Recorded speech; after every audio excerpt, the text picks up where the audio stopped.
Comme dans la précédente vidéo, j'ai parlé de causes de chute des cheveux et des différents types d'alopécie. Maintenant, je voudrais parler des traitements que nous pouvons utiliser si on veut s'attaquer à la calvitie. Donc, tout d'abord, il faut trouver la source de perte de cheveux. Si ça vient d'un manque de vitamines ou si c'est le résultat d'un choc, donc d'une situation de stress, ou c'était à cause d'une inflammation qui était dans le corps, ou c'était l'effet secondaire d'un médicament que nous prenions. Normalement, il suffit de faire disparaître la source et après les cheveux vont repousser. Ça, ce n'est pas le cas quand il s'agit de l'alopécie androgénétique. Dans ce cas-là, les cheveux qui tombent repoussent de plus en plus fin et à la fin, on peut constater que la bulbe de cheveux disparaît. Donc ça, c'est dans le cas de l'alopécie androgénétique.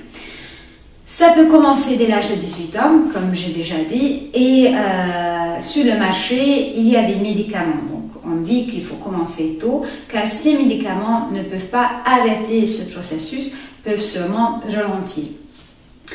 Il y a par exemple le minoxidil qui s'applique sur le cuir chevelu, à 2%, ça peut être conseillé également pour les femmes, ou il y a le finastéride qui est seulement pour les hommes.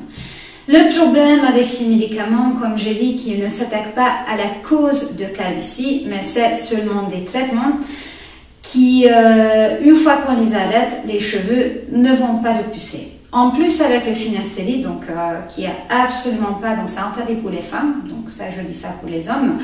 Le finastéride a pour effet secondaire de causer un manque de désir sexuel et des problèmes d'érection.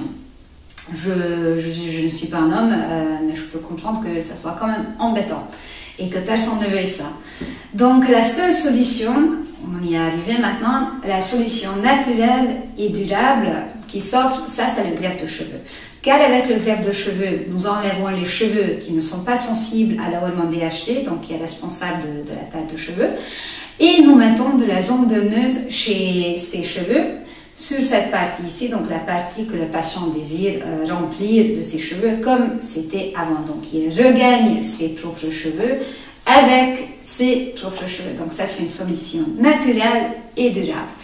L'autre chose encore avec laquelle j'aimerais bien compléter, c'est l'importance de la nourriture.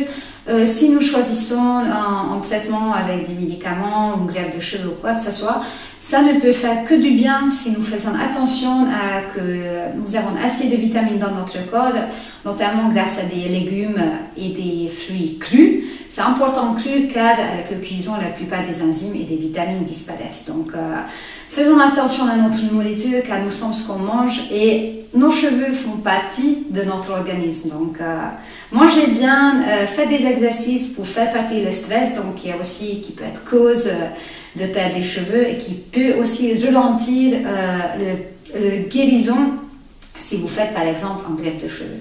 Donc voilà, ça c'est mes conseils. Et si vous avez besoin d'un greffe de cheveux, notre clinique est ravie de vous aider avec cette solution naturelle et durable.